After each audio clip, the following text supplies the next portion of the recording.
We already have one of our major guest speakers around. We want to set the ball rolling. I have the honor to welcome all of our participants to this event. Today is November 15th, and it's the declared World Day for Imprisoned, World Imprisoned Day, for imprisoned writers. And this day, the marking and celebration of this day started in the year 1981. And since then,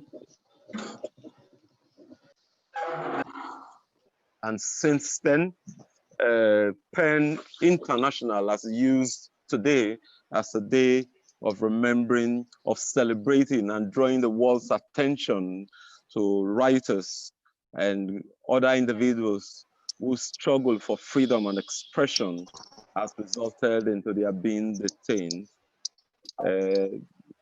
Nigeria most particularly cannot be left out of a day like today, which, like I've pointed out, is November 15th, and it's World Day for Imprisoned Writers. I want to say that in PEN Nigerian Center, today's event is dedicated in honor of J.P. Clark, one of Nigeria's foremost authors and writers, who just passed, as a day to focus not just on this, not necessarily on him as a person, but to also appreciate his huge contribution to the growth of letters and the freedom of expression in Nigeria. But the focus of today's event will actually be to draw attention to the conditions in which writers find themselves worldwide. And Nigeria has had its own contribution, a fair share of this event.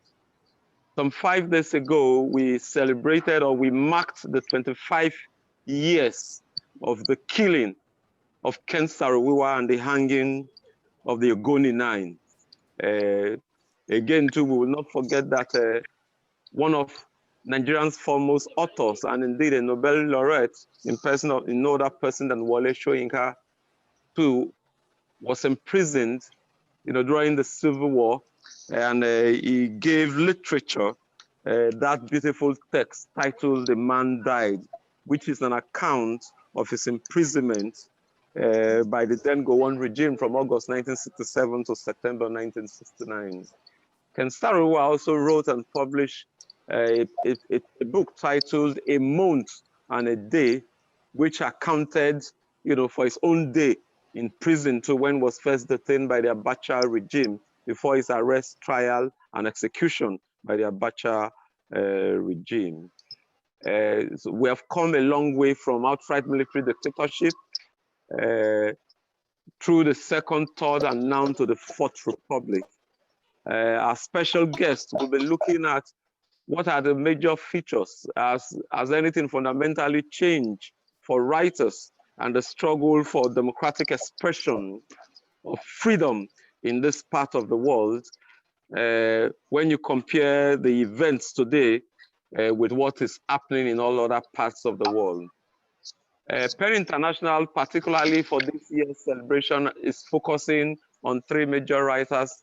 There is Kavala in China, who we yet don't know his whereabouts. There is Chimengul, also in China, who is being imprisoned for joining in editing the book called The Golden Shoes. And Osman Kavala is Turkey. Then there is Sedijen Vasimangi, who has also been detained since 2015 as well in China.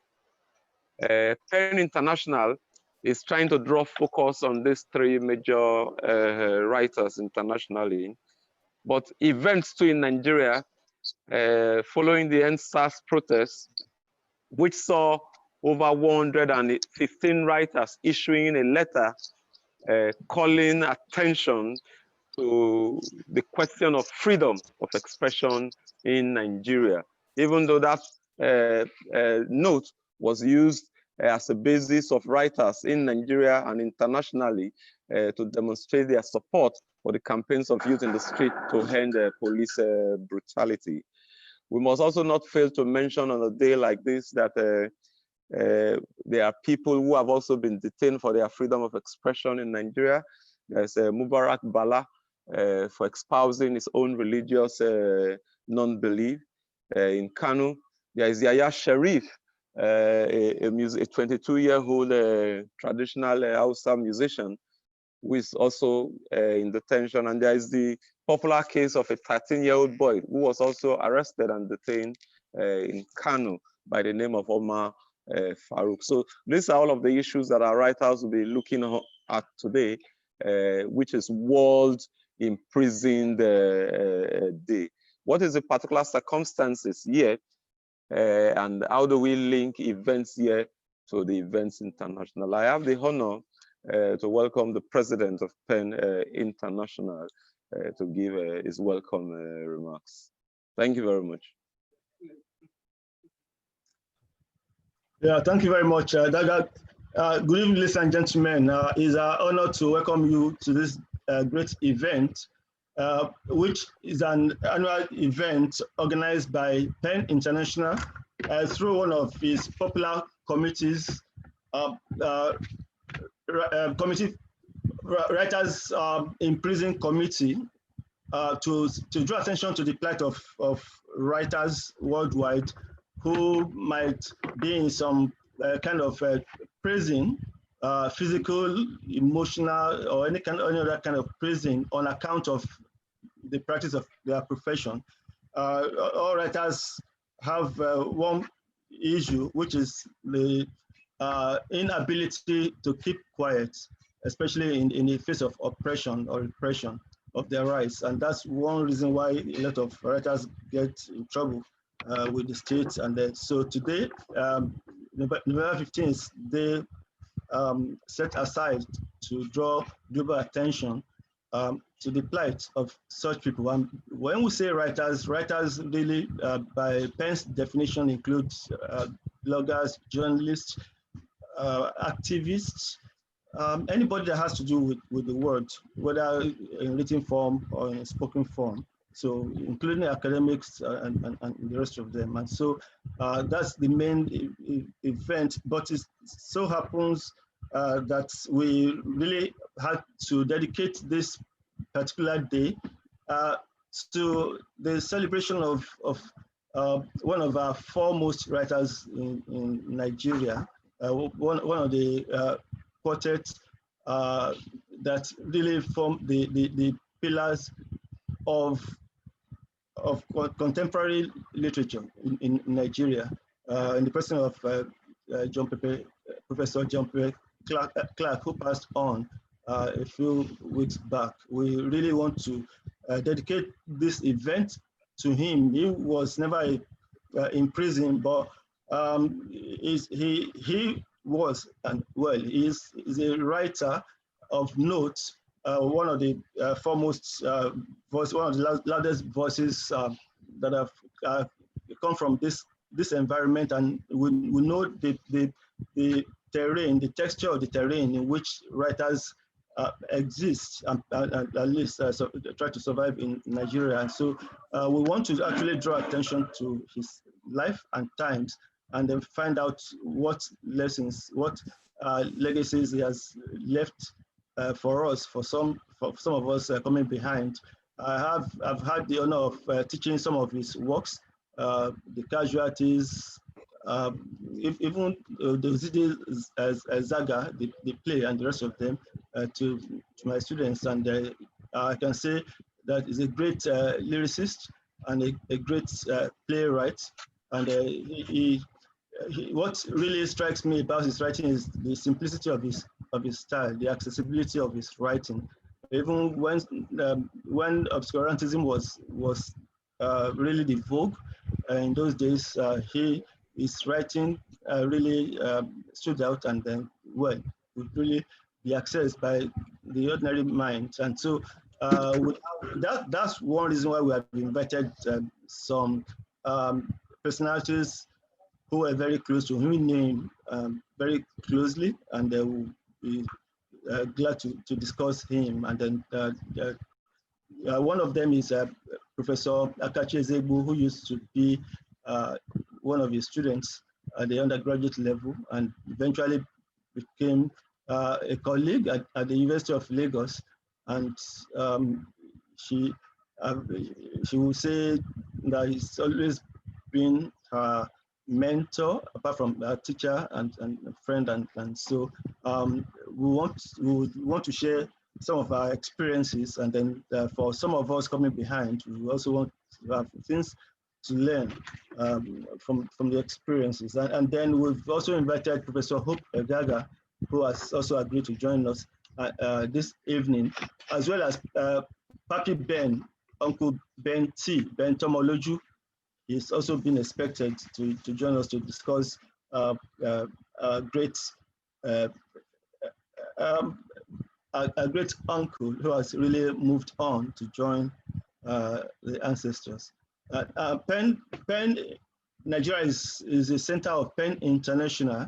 Penn International is actually a worldwide association of writers that pay a lot of premium to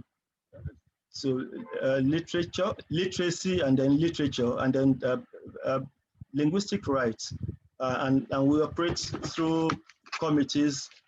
We have 4 standing committees, which include Writers in Prison Committee, Writers for Peace, Women Writers Committee, and the Translation and Linguistic Rights Committee. And so without wasting, taking too much of your time, we want to welcome everybody, and then especially the special guests, and then kick off this program. Thank you very much for coming around. Thank you.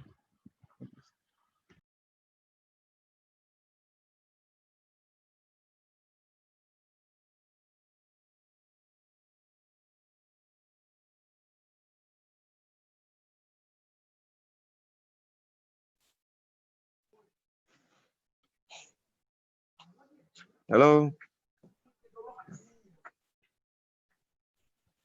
Hello. Yeah, hello. Sorry, we temporarily went out now. Okay. Yeah, did you hear me? Yeah, I heard you up to a point, clearly. Okay, you're true, eh? Yeah. Okay. Let me again welcome all of us. I want to welcome Professor Akachi. I want to welcome our Vice Chair in person of Dr. Nero Kewale, who is also here, and all of our participants. I will be handing over to Prof. Tathagata, who will do us the honor of inviting Professor Akachi Ezeigbo to make a presentation with an attempt to make comparison between the state of the writer in Nigeria today and the days of military dictatorship. Like we said, it's 25 years when Ken Saro-Wiwa was hanged. What has fundamentally changed for the writer in the open society, and the question of writing in the academy in our various universities. So I'll invite Prof. Tathagata, who will also be hosting this event with myself. Raf, you're welcome.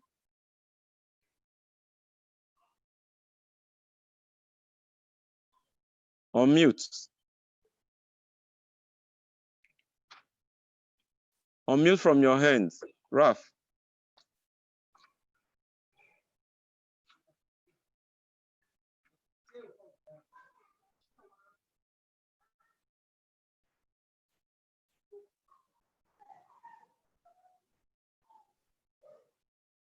Try and unmute from your hand, Raf.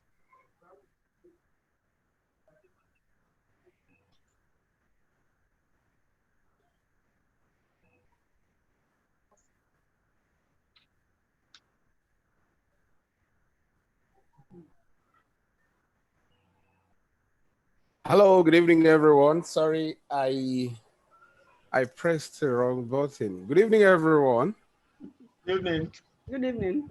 Yeah. Good evening, Professor Akachi Ezeigbo. Good evening, Ralph. How are you? I'm fine, thank you, ma. It is my great pleasure to be part of the anchor of this great event today.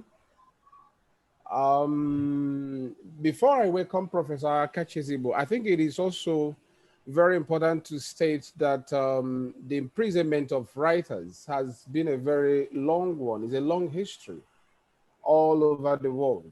And I think the question now is, or rather, I tried checking up, looking up on one of the most risky businesses in the world, and I found out that writing appears to be either the third most risky business in the world. And I think part of the reason is what we are going to trash out today. Why must writing be one of the most risky business in the world? And I believe Professor Akachi and other guests this evening will help us out with that very conundrum. On that note, I welcome Professor Akachi Ezeigbo to this event. You're welcome, Professor. Thank you very much, Ralph. I'm really glad to be here, and I want to thank the president of PEN Nigeria for inviting me. Now, writers have always been an endangered species. That's the way I see them, endangered species. You see, the power of the pen is always a threat to people who are not doing well, especially leaders who are dictators, leaders who do not want to lead properly or carry their people along, leaders who do not care about public opinion. They're always afraid of writers. You see, very few people in society challenge them or try to stop them except writers. And writers do this through their writing, the power of the pen. That's what Ngugi wa Thiong'o said. The power of the pen is a big threat to dictators. So we are not surprised that over the years, writers have always had it rough with leaders. See, I joined in PEN Nigeria around 202 or thereabouts. Or that was when I became a member of PEN. And I've attended a few international PEN conferences. There's hardly any year that international PEN does not have a list of writers all over the world who are in prison or who are harassed or whose lives are in danger. It's happening all the time. So it didn't start today, as Raf said. It didn't start today. It's been there all along. Even in Africa, in Nigeria, we've had all this. You remember Soyinka during the Civil War, where when he was imprisoned for over 2 years, he almost died.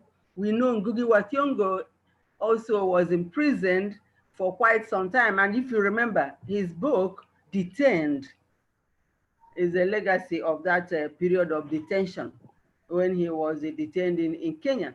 So it's a very common thing. Writers have always been harassed or detained, but it has not deterred them. This is the amazing thing. It has not deterred writers from writing. And I want to say that in Nigeria, we cannot but write. We should not be afraid to speak to power and tell them where they have gone wrong. I know that leaders who really want to work with their people will welcome writers and listen to them. So I want to use this opportunity to thank PEN and other writers' bodies in Nigeria and encourage us to continue to follow, the path led by, fashioned by our forebears. We talked about Ken Saro-Wiwa. You remember? I remember the year Ken Saro-Wiwa was killed. We were having a PEN Nigeria meeting at the University of Lagos. This was 1985, 95, sorry. We were there. I think, was it Odi Ofeimo who was the president? I don't remember now.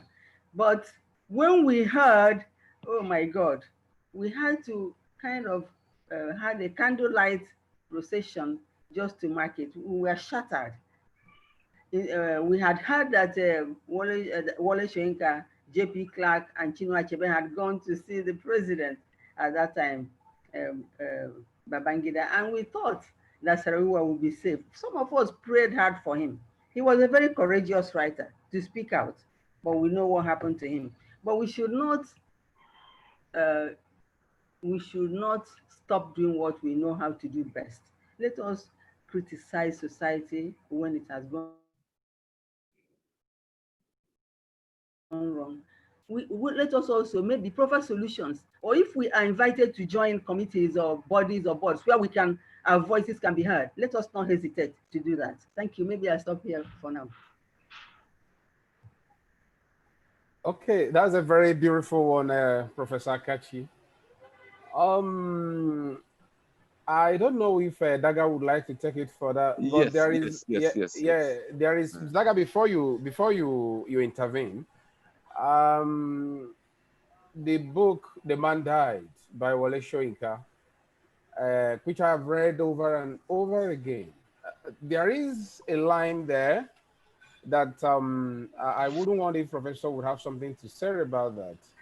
There is a particular quotation. Now we're talking about writing, and I believe that writing is action.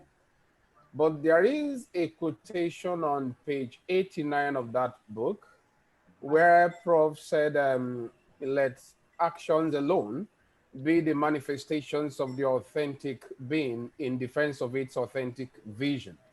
And by action, I think Prof is talking just not only within writing itself, but by making a move. And that has something to do with his holding a radio station at gunpoint, that particular quotation. So now the question is, as writers, beyond writing, what do you think it is necessary for us to intervene? I mean, beyond writing in the state of affairs in a particular geographical or political environment that we find ourselves.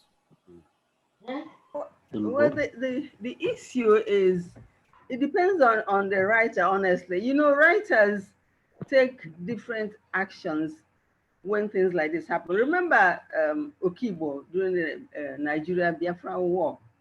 He decided to fight because he felt, you know, because of his belief, what he believed in. And of course, he died in that war. There have been other writers, if you remember, also during the World War. Some of people like Sassoon, they all fought and they were writing poetry also. And if you have read their war poetry, you see what how they combined combat and writing poetry. So it depends on the writer. There are many ways writers can contribute to their society to make it better. One way is just to sit down and write. If your voice is heard, there are writers who are, I mean, if writers like Wole Soyinka write anything today, people will read. So such writers should keep writing. There may be writers who are not yet established and what they write may not become very popular. If there is a demonstration, for instance, and you feel that that demonstration is right, you can also join it as a writer. Or if there are people who are groups who are coming together to form one thing or the other, if you feel that you can be useful there, you should go in there. So there are many ways we can help or assist to make our society better as writers. Not just, yes, our writing is primary, because writing endures forever. What is written today will be read generations to come. So writing is a very powerful way to make things happen. A lot of people may think that, oh, writers, what they write may not change societies. If what writers write does not change society or affect society or even trigger revolution, why are leaders always afraid of writers? Why are they afraid? There must be something about writers, something they do that make people fear them, make leaders fear them. So I think there are, whichever way you find you are going to be useful to your society, as a writer, whether you want to be an activist. I mean, Folus mentioned this when he gave his opening remark, that writers, it doesn't only mean those who write, people who are activists, people who perform. These are forms of writing, forms in which we can be active in society, we can change our society. But the ultimate is to do those things that will bring a change. We know that in Nigeria today, many people in Nigeria yearn for change. They want things to be better, not just the economy, but even our lives, especially the youths. And thank God the government is responding. More and more people should keep talking about it and reminding government that this is a promise they have made. Whether we are writing poetry or fiction, whatever we are writing, or whether we are being active, or writing letters, whatever we are doing, I think each of them is useful in making our points. Thank you so much, Professor, for that intervention. Dagga, please, you can intervene at this point.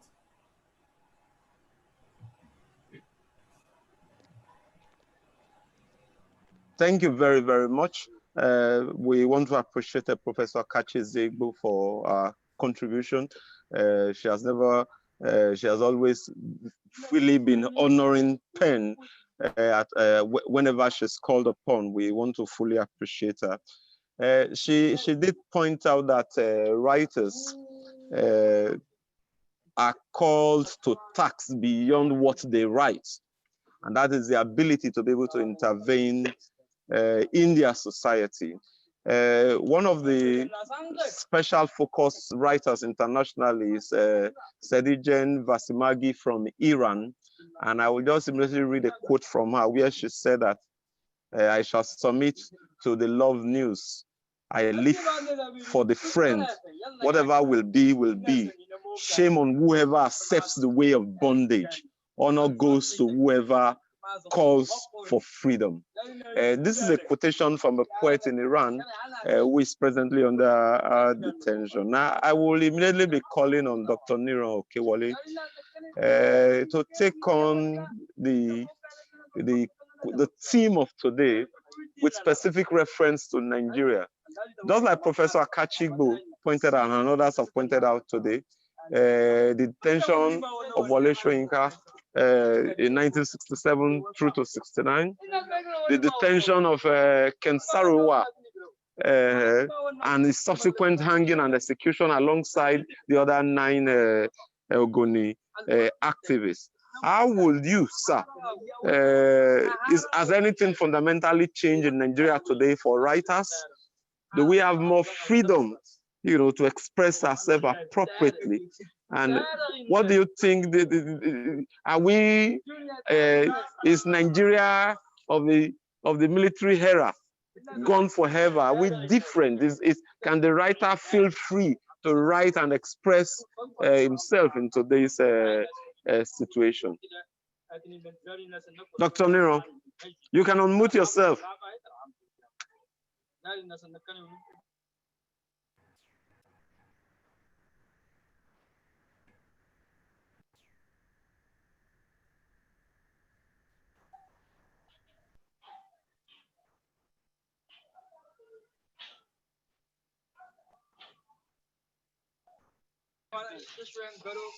Yes, you have the floor, sir. Dr. Niro Okewale.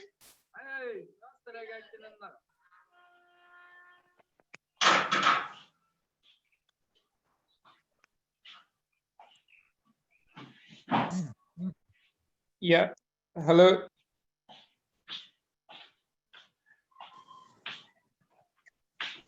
Can you hear me? Yeah, we can hear you. Yeah, we can hear you, Dr. Okewale.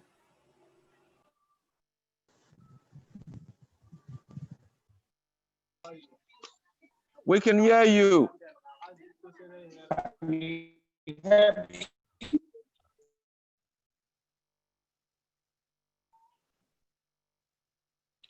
Right.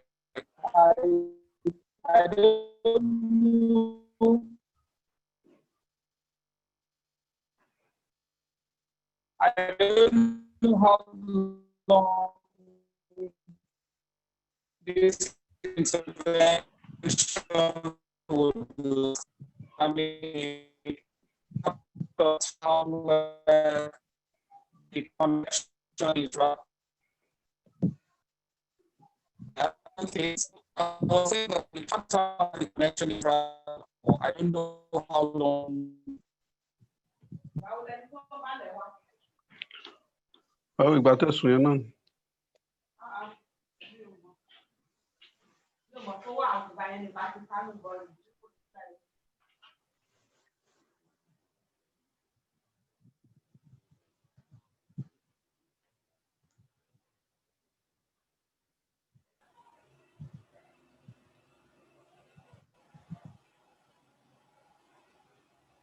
Hello, Dr. Dagga. Okewale is I think there is a glitch. There is a technical glitch on his part. he's having at his own hand. Yeah. And our other guest speaker has not yet been able to put up an appearance today. But that notwithstanding, it's clear we should open up the session for general discussion.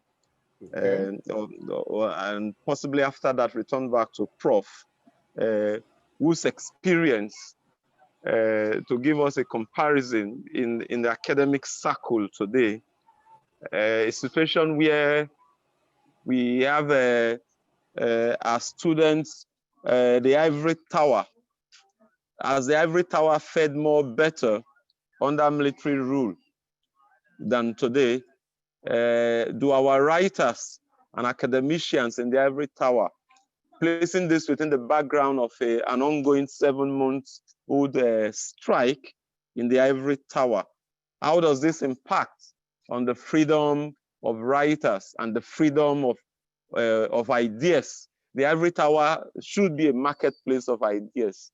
What are the difficulties that our academicians, as writers, as authors, confront in the ivory tower, placed side by side, with the needs of a day like this? Is it that they are engaging in self-censorship on themselves to allow for them to retain their job and do what they do? Remember, if I'm not mistaken now, somebody was deported from Nigeria, Patrick Wilmot, in the early 80s, for teaching what he was not paid to teach in the ivory tower. We'll also be welcoming contributions and questions from various participants here today. Okay, just a quick one. All the participants, please, apart from the speakers, try to mute yourself when you're not given the floor to speak.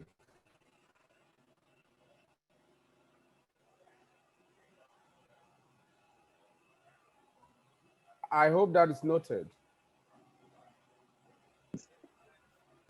Maybe I should even invite you to come in on this first and foremost before we bring others. How will you, which Okewale was trying to take on Nigeria today and Nigeria under the military rule? How do you compare the freedom writers have to operate today compared to what we have during the military dictatorship? Do we have a freer space as writers? Yes, no writer has been detained. No writer is under trial currently, or no known writer, even though I've made reference to 3 names in Kano who are suffering detention. In fact, for Mubarak Bala, family members have cried out they don't know his whereabouts, even with all attempts by family members and friends requesting for his whereabouts to even see him.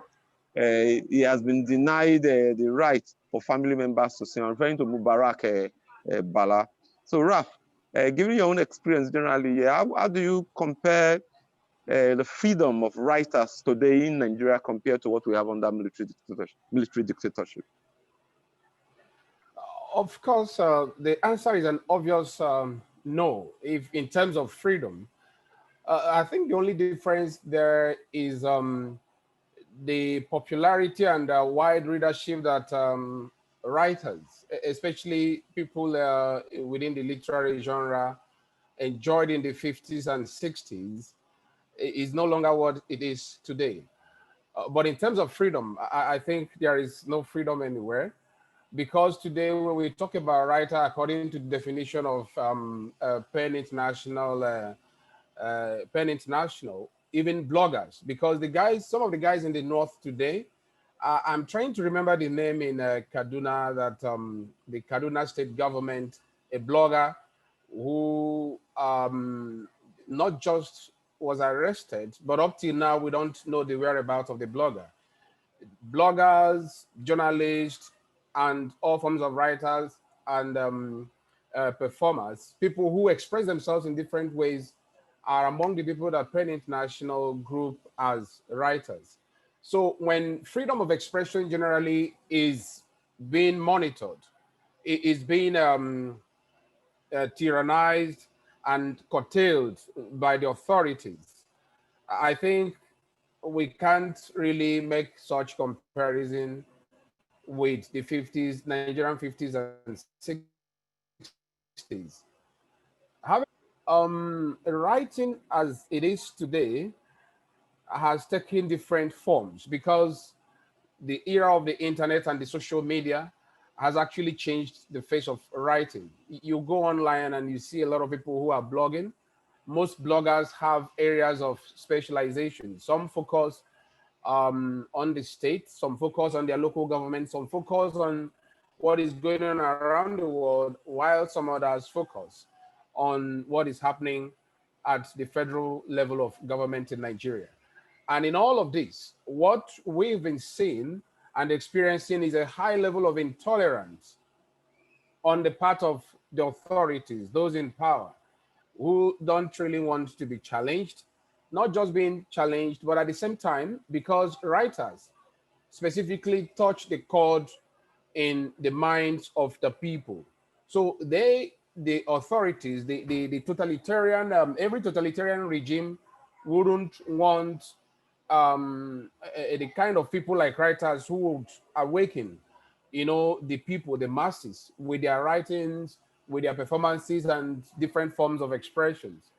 So Nigeria of today, I think, is even worse than what it used to be in the 50s and 60s, or what we might call the colonial Nigeria, where we had the same issues with the British colonial masters, who never wanted to see a man like Nnamdi Azikiwe, who was one of the foremost journalists in Nigeria.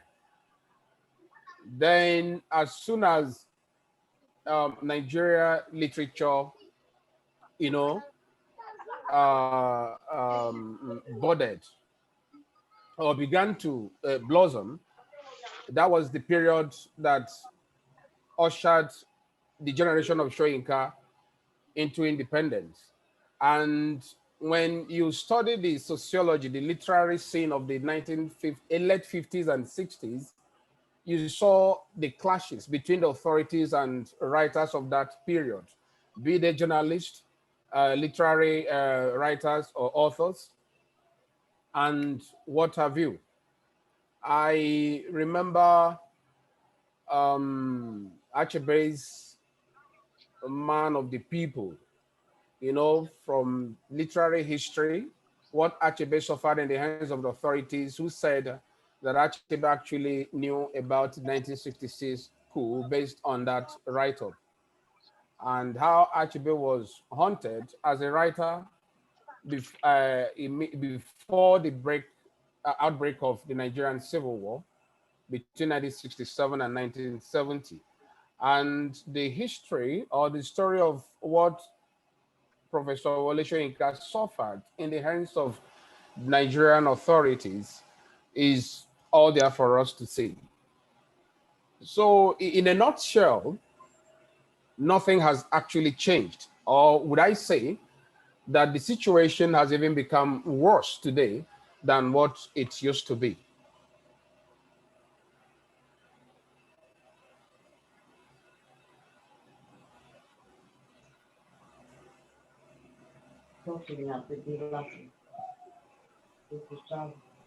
They did it. Yeah, well, so thank you very much. It's clear. Let me invite the president, who not just as president, but is also an academician. Raf has just taken on the question of the general question of freedom in the society for both writers and Nigerians in its entirety. ASU has been on strike for the past 7 months. But yet, this is not the focus of today's event. It's the imprisoned writer. Because the ivory tower should be the marketplace of ideas, where all ideas are allowed to strive, and where young peoples have given the necessary foundation, courage, and the interest to be able to return back into society and canvass, for whatever thing they believe in and whatever lifestyle they want to live, within the framework of the freedom that they have been inculcated with at the ivory tower. But the first question to pose is that, what is the state of freedom, even for academicians in the ivory tower today, in the face of the huge phase of underfunding, in the face of the eras where you have vice chancellors who see themselves as emperors, will not welcome student union governments in their campuses, the continuation of the mentality of the military dictatorship era, how do all of this impact in the ivory tower, and the freedom of the academician to fully express themselves, both in terms of impacting ideas and impacting knowledge? I have the honor to invite our president to take the floor. Thank you. Yeah, thank you very much, Dagga. Yeah, I remember your reference to Patrick Wilmot, who got deported for what, according to you, for teaching what he wasn't paid to teach. Is one of those things that we could see, borrowing something from Prof, find in today's environment, or in a different form, in the sense that when you, especially for a lot of writers who want to be on the right side of the law, so to speak, resort to self-censorship, because you want to step on big toes, you want to offend the authorities, you want to be branded a leftist or an activist. That's a form of imprisonment, because a lot of there are some writers who, because, well, as Prof has said, writers who be ranked among the endangered species in the country, especially in Nigeria right now. And then it's one reason why a lot of people want to be very careful about what they write. Even the society could be a kind of barrier to the freedom of the writer. There are some writers who hold some peculiar or unpopular opinions about certain issues, and then because of the sentiment of society, because of the fact that those might really not be in tandem with the feelings, the thinking, the philosophy of society, they feel threatened. And then some of such writers have really fled the environment for the fear of being persecuted. So for what they believe in.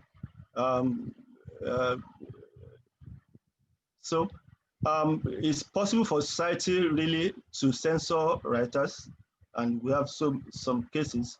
And then it's also possible for writers themselves, to actually censor themselves for fear of being punished by the powers that be. And then some, because of pecuniary reasons for financial gains, profits, who really want to play safe by being on by trying not to be counted among the leftists, and that's so. So those are ways in which the writer in the current dispensation in Nigeria in prison, some kind of prison.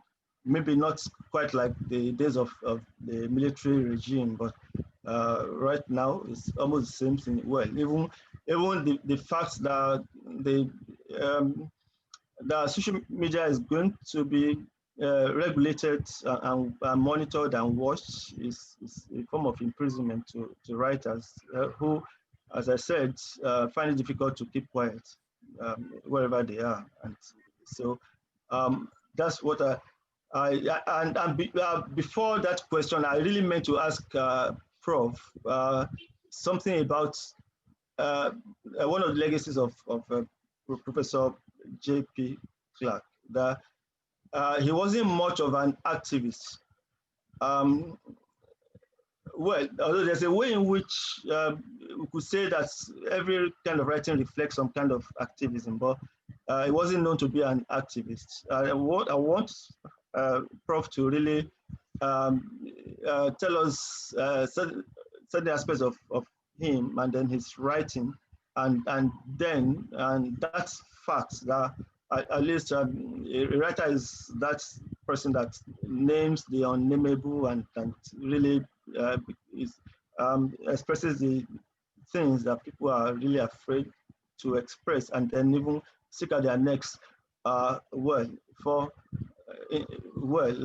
what they really believe in, not being maybe not really portraying themselves as some kind of pacifist, you know. So, Prof, man, so along the line of the legacies of Professor J.P. Clark, if you want to.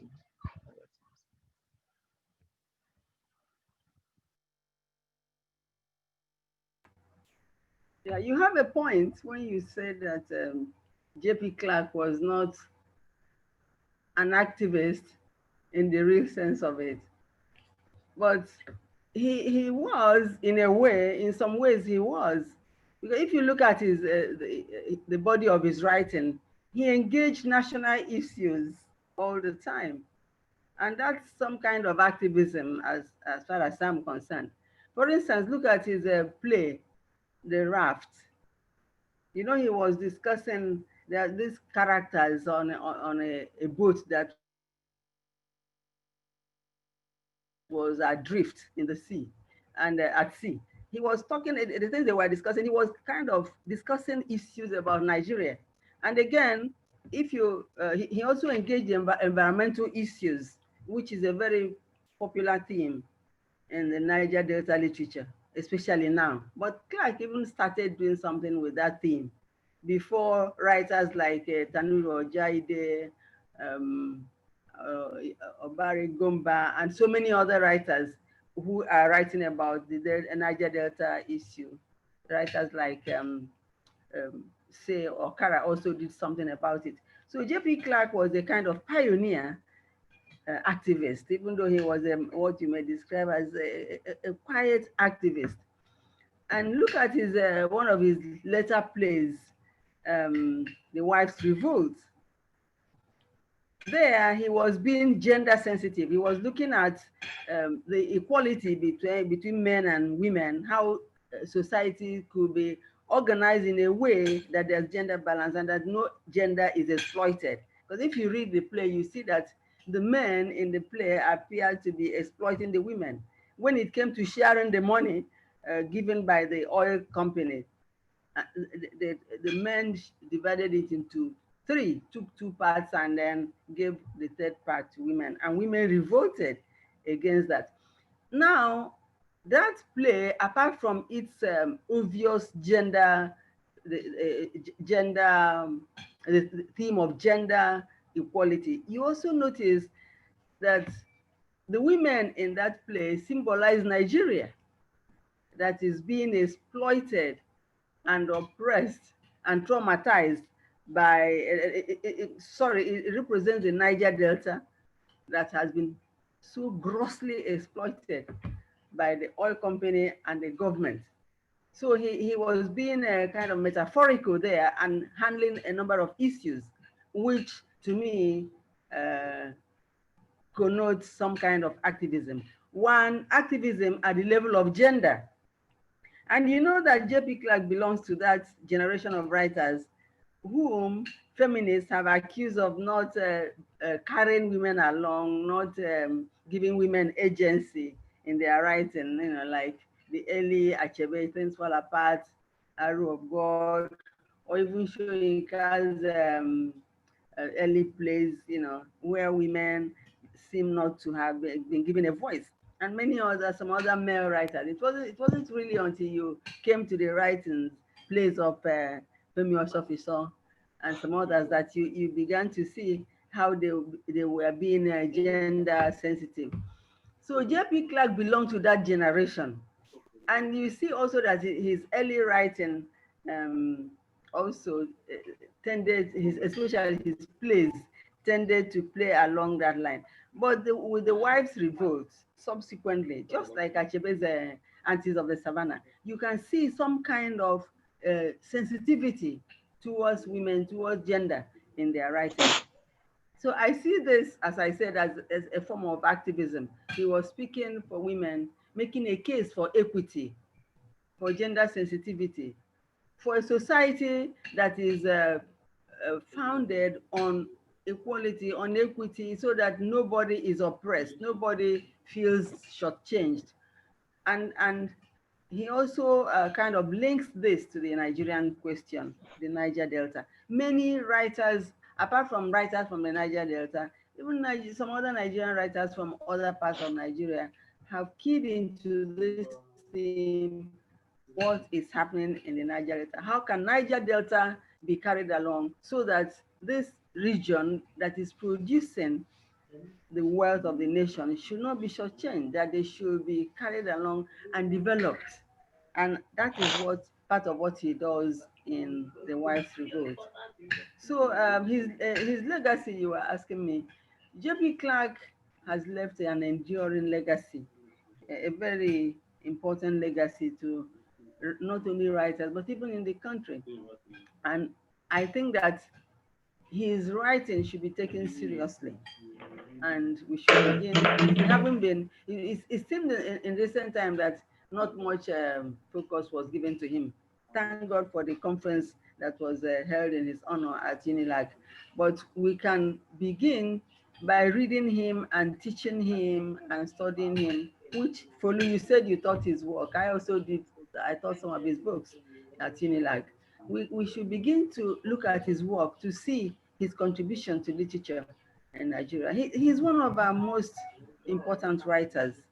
If you look at what he has done, he is very cultural, you know, he's culturally aware. He's aware of his environment. Even though some people have said he was influenced by writers like T.S. Eliot, Yeats, Hopkins, and the rest of them, but J.P. Clark is a very well-grounded writer, African writer. He's one of the earliest and the best. If you look at the journal African Literature Today, which is one of the foremost journals on African writing, which was published, the first edition was published in 1968. That tells you how old this journal is. J.P. Clark's poetry was, his poetry was discussed in the very first edition of African Literature Today, #1. There's an article there written by John Povey, a beautiful article analyzing J.P. Clark, his importance. He's one of the most important contemporary poets. He was one of the beginners. He gave prestige to African literature, and he was read all over the world. So I think that what he has done over the years should be a kind of a guiding light to people who are coming behind, to know that commitment is very important in writing. And J.P. Clark was highly committed. Even from the time he was a student, he started writing poetry and then also started writing plays later. And see that commitment over the years, he continued to be productive. That is what a good writer does. Now we hear that Wole Soyinka has written a novel, which will be released at the end of this month. Consider this. You know, these established writers, our foremost writers, they're still writing. So why should we younger writers or people who have come after them, and even those of you who are much younger than we are, we should continue writing and writing relevant writing that will speak to power in our country, that will change things in our country. I think that that is one thing J.P. Clark has done, and he will be remembered for it. Thank you very, very much. Let me invite Pelumi Folajimi too, who can also briefly come in on the question of the legacy of JP, while we'll round up with calling for additional contributions for those who have, and return Niron Kewale for his own comments and round up on that. This is back on it. You're welcome, sir. Thank you so much, Dagga.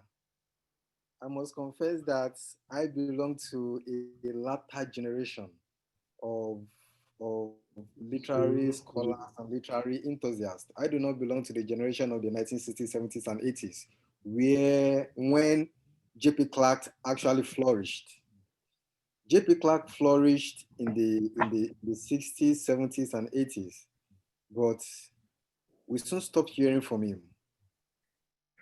It was productive, in that era. That was the era he produced works like Ibadan that remains celebrated even till today. His prophecies, his observations, his theories, his postulations in Ibadan Clark remains relevant, remains true, remains incontrovertible, remains undoubtable up to this very moment.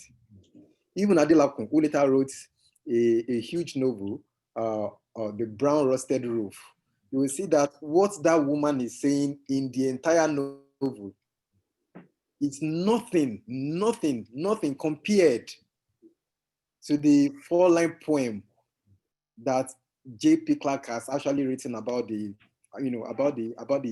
city, about the ancient city. So J.P. Clark is very visionary. I said, I was invited to talk about his legacies. It was, maybe I should continue to say he is, because literary writers live forever. So J.P. Clark is actually visionary. He's somebody who can explain a history of 1,000 years in just 3 words. You see, we're talking about the recent novel of Soyinka, which is to be released in the next few weeks. Soyinka wrote Ibadan. All that Soyinka says in Ibadan of about 250 pages, I insist, is not up to what Shakespeare actually captures in his 4-line poem on the same city. So J.P. Clark is a very powerful guy, very powerful. Did I say guy? You will also pardon me for saying that. That's a street language. J.P. Clark is not only a very brilliant scholar, he was also, and I insist, he is also a very insightful poet. He's largely known for poetry, but it has also been pointed out that drama is also significant. I studied him.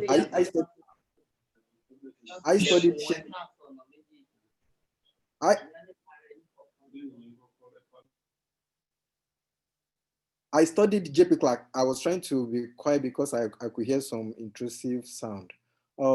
I studied J.P. Clark precisely from dramatic perspective, because, of course, I study literature generally. And let me tell you, I'm speaking from the United States. I'm currently in Baton Rouge, Louisiana. I'm in Louisiana State University. I hold a teaching appointment in the Department of Dramatic Art of Afamewolo University. I'm currently in the United States. I've been here for about 5 years, but my appointment is still in Nigeria, Afamewolo University. So I studied J.P. Clark precisely from the angle of drama. I studied The Masquerade, and of course, I studied, The White Revolt, and I studied some of his other works. So J.P. Clark actually gives us a very huge legacy in drama, especially in drama. He produces a lot of, not a lot, just a few. When I said a lot, I mean a lot of ideas. A huge measure of ideas are celebrated in his few pieces of drama that he produced. you see characters like, look at his, of course, I said earlier, while talking about his Ibadan, for example, I said he's so visionary and insightful a poet that he can tell a history of 1,000 years in just 3 words. We see the manifestation of this idea also in his drama. In The Masquerade, for example, you see J.P. Clark, using a lot of idioms, idioms and images. And of course, one of the legacies of Shakespeare, of J.P. Clark, is his ability to use indigenous images, to capture a lot of ideas and to pass across a lot of information. His use of indigenous images, and of course, all of us know that is invested in his Ijaw and riverine, culture.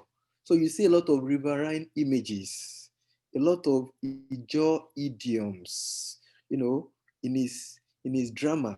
That's why J.P. Clark, gives us a very strong legacy in the use of language, dramatic language, in passing across a lot of messages. And of course, his celebration of indigenous culture, indigenous heritage. And, J.P. Clark is just great.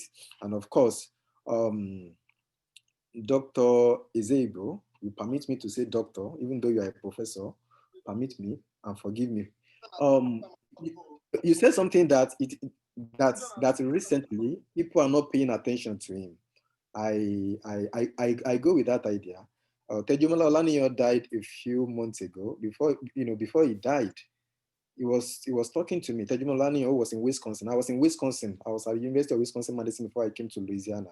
So I was talking to Tejumola Olaniyan, who was questioning the contemporary focus of African literature. He says, how many people are writing about J.P. Clark recently? He says people are not writing about J.P. Clark again, and then he was worried, telling me that, of course, if scholars are not paying attention to a particular writer, perhaps why we question the focus of scholars, maybe we should also question the reputation, the output of the writer too. That what are you doing that you were earning a lot of attention before, but now people are not paying attention to you? What is happening to your productivity? Is it that you are going out of relevance, or you are going into obscurity, into oblivion? What is happening to your career? So much as J.P. Clark gives us a very huge legacy in both dramatic and poetic output, we may also need to sit back and question ourselves that, where did J.P. Clark go a little wrong? Perhaps. What made him to lose, critical focus and critical attention towards the end of his career and towards the end of his life? Perhaps we should also question that. As much as we celebrate his greatness, we should also question, his decline in literary attention. Because J.P. Clark is great, no doubt. I don't want to compare him with Soyinka. I don't want to compare him with Achebe, because those ones earn attention. Achebe earned attention to the very moment of his existence, of his life.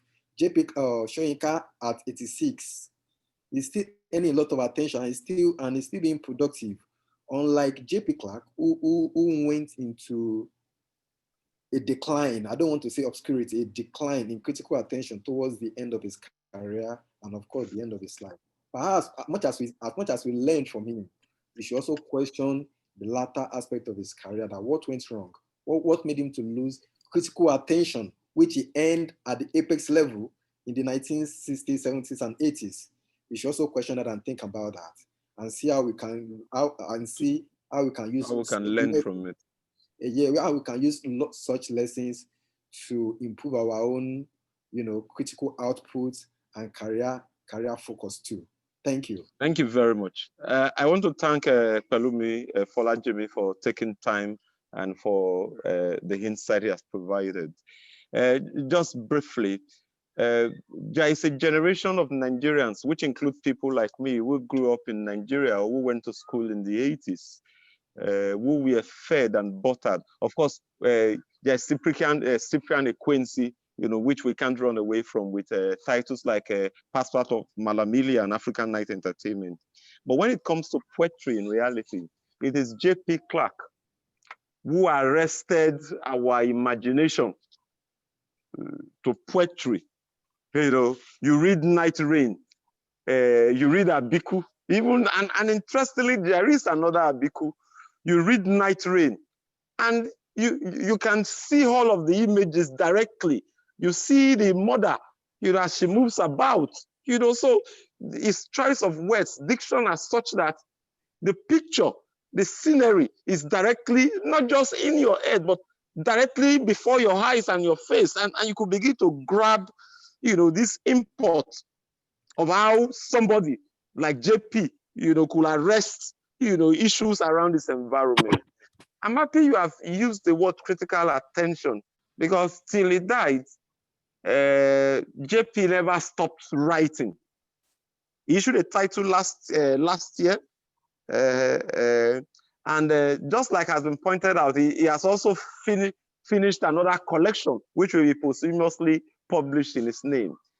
The choice for critical attention is on the critic to choose.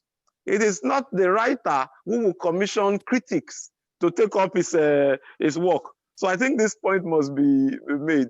When it comes to literary production, J.P. Clark, like any other person, continued to work, continued to produce. You will say that unlike others, he was not directly involved in the day-to-day affairs. But that will also not be correct.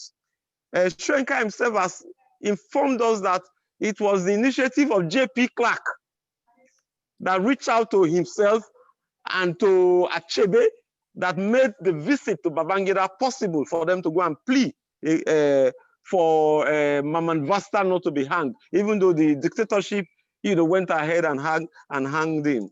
JP has also been practically involved in intervening in the events in the Niger Delta. I think what we should be saying is that we should blame the critical terrain for not providing enough attention. And a writer's choice, a writer's choice is first and foremost. What is compulsory for a writer is writing. The question of how you live your life, or how you now choose to want to translate the ideas you have communicated in what you wrote into practice in terms of directly being involved, is a different choice that can't necessarily be connected. Yes, we have writers who succeed in marrying both, but one cannot be used as an excuse to undermine the process of writing. Writing first and foremost should remain the only parameters. And I think within this template, there can be no way by which JP can be faulted. I want to invite Akachi to give us the last note on this. Nero has given me to go ahead. He's having with technical difficulties to help read his note out. I will do that and possibly round up this event on that. Prof, you have the floor, ma. I think you are absolutely correct. It depends on the critics, Writers write, and the work of criticism is left to the critics, those in the academia, and even newspaper journalists who are literary journalists. There are many of them. And then scholars who present papers as seminars. So I think, I don't know what happened. Some people did say or believe that J.P. Clark's attitude at some point in his life, when he appeared to have withdrawn, I knew him early as a young academic school student. He taught me in the late 70s. Well, he taught me in my undergraduate days in early 70s. And then after my NYSC, about 3 years teaching in the North, I came back, my department invited me back, and J.P. Clark was still there. And he was HOD, it was at Unilag, he was appointed professor. And after he was there, I think he left around 1980. And I came back in 1977. So just about 3 years before he left. And he was, one thing I can say about him, he's not somebody who is extroverted, especially at that time. So maybe writers who are more extroverted, who are outgoing, who mix with their readers and audiences, may be more fortunate in finding critics writing about them. But if you are rather withdrawn or you are not there in the public eye, maybe a lot of people will forget you. But I do not think that there was anything he did apart from maybe people didn't just write about him after a while. In fact, it struck me too, because even when I was at the University of Lagos and even the place I am now, you hardly find students choosing their topics either at the PhD level or master's level, or even undergraduate level, choosing JP Clark's work. But I think that is something we can begin to correct now, because he did leave behind a beautiful body of literature that we need to interrogate and engage. And people who, especially people like Pelumina, who are younger lecturers, who are the system is there before you. Please do something about this. And I'm glad to hear you say that our dear friend talked about it before he died, Teju. Teju is, he was an academic by excellence. I really admired him, and it's a big loss to us, honestly. And I think that point he made should be taken seriously, and more work will be done on JP Clark, certainly. So it's, the onus is on critics, to write critiques about what writers write, both the established writers, the older writers, the older generation, and even the younger writers who are writing today. What they are writing needs to be interrogated. I know when I was in the system, I always made sure I include works by younger writers or newer writers in my course, in my list of texts, because we need to look at the tradition holistically, see what people wrote before, what people are writing now. And if you remember what T.S. Eliot said, when that famous essay he wrote about tradition, he said tradition is there for writers. When you start writing, you key into the tradition. But even after keying into the tradition, you also branch out on your own to make your own remarkable contribution. So I think the title of that essay is Tradition and Individual Talent, or something like that. So there's a tradition established which by people like Shakespeare and so many writers after him and before him. And then T.S. Eliot, their own generation came. They observed the tradition before them, but they also brought in new things, their own opinion, their own ideas. I think that is what we need to do. Even in our teaching, we need to teach across generations so that we know what each generation is saying, and we teach that to our students.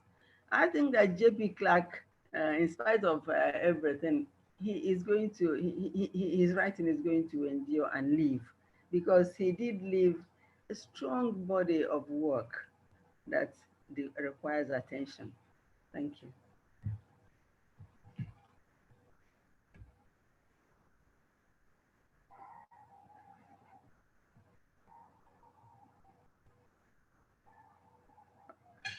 Dagga Tolar, you can take over now.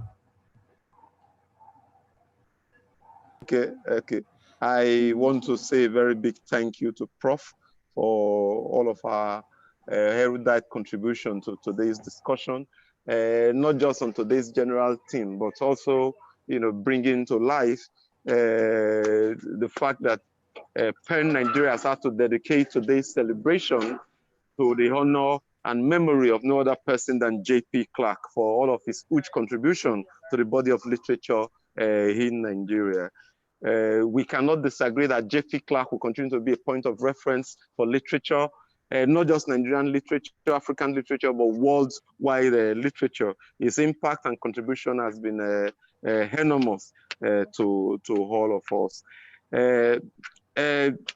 I want to particularly, in trying to round up, return back to our theme for today, November 15th, the day of the imprisoned writer worldwide.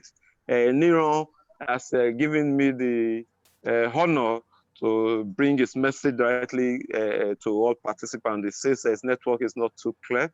He writes, today's event is holding at a truly auspicious time. We seem to have regressed to a repressive and totalitarian state, not very different from the dark days of the military. Our voices as writers are needed more than ever, not just in the traditional modes or genres, but even in new media. Bloggers and social media commentators are being arrested and persecuted or simply disappeared for exercising their right to freedom of expression. This is the kernel of our message. So we are not just here today looking at writers from outside of Nigeria. We have mentioned the fact that for today, PEN International is placing emphasis on 3 writers. From Iran, we have Shediskin Vasimagi, who has been in prison since 2015. We have Osman Kawali from Turkey, and we have Shimengula Awut from China. The 2 persons are female. One was just being an editor in editing a book titled Golden Shoes. And like we have pointed out too, Nigeria is also not getting any different. The NSAS protests, we have seen people now being arrested, passport being seized.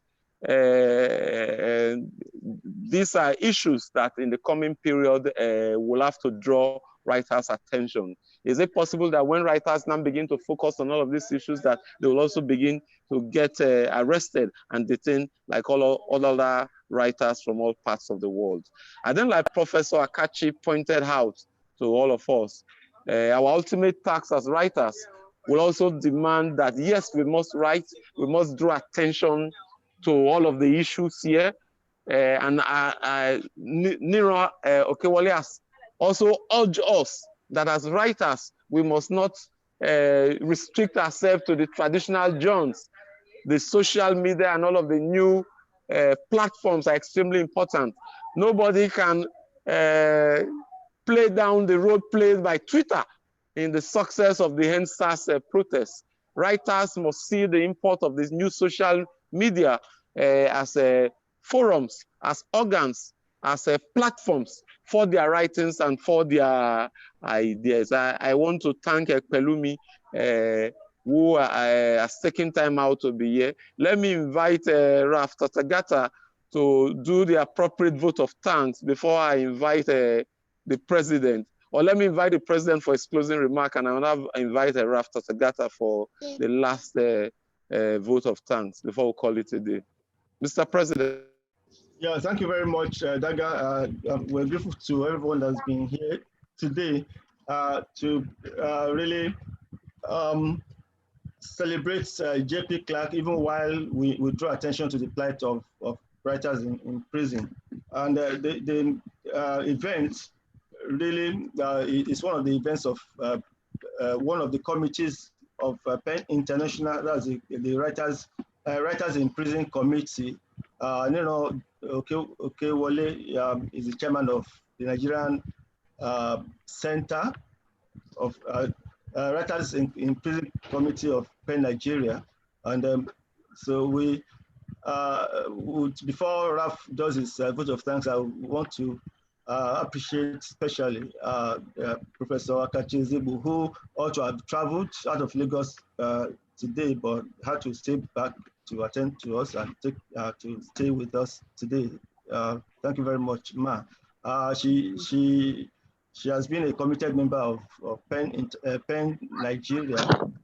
Was for a long time vice president of PEN Nigeria, and then she was chairman of Women Writers Committee of the center, and she has always been active and she's always been around us. Thank you very much, ma'am, for everything.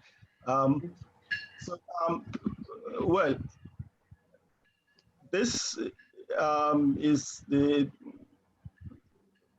it's one of the webinars that we have really organized because of the advent of coronavirus, which seems to have kept everybody away from society, threatening us, at least imposing some lockdown on everybody, and that's one reason why we have resorted to this medium.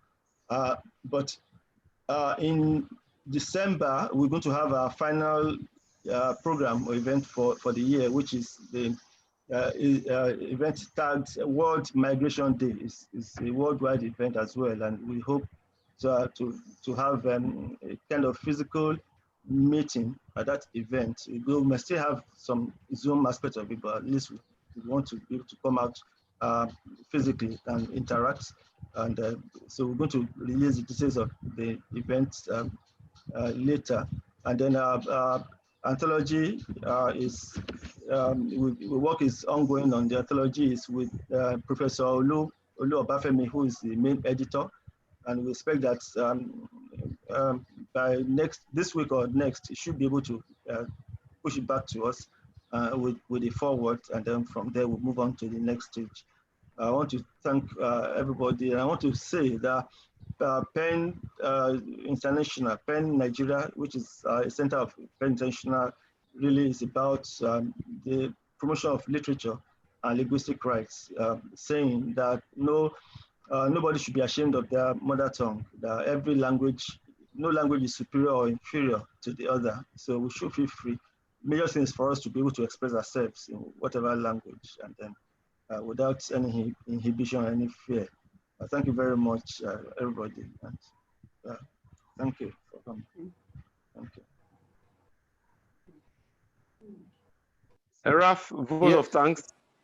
Yeah, on that note, I would like to thank everybody for participating in this webinar. Thank you, Professor Akachi Ezeigbo, for honoring our invitation.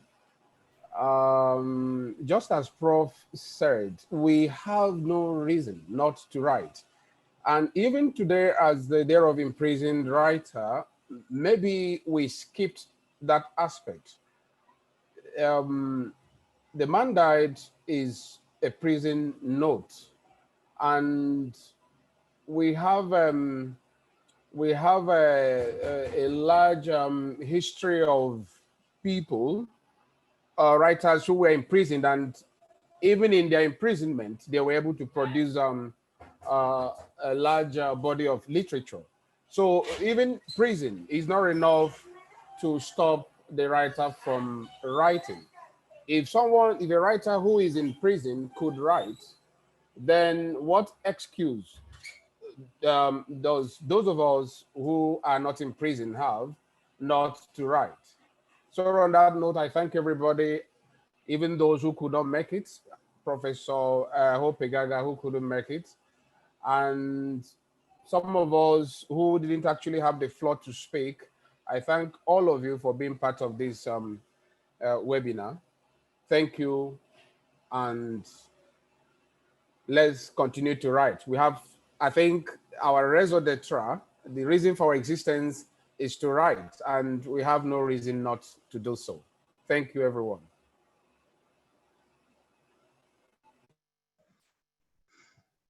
Thank you, Tathagata.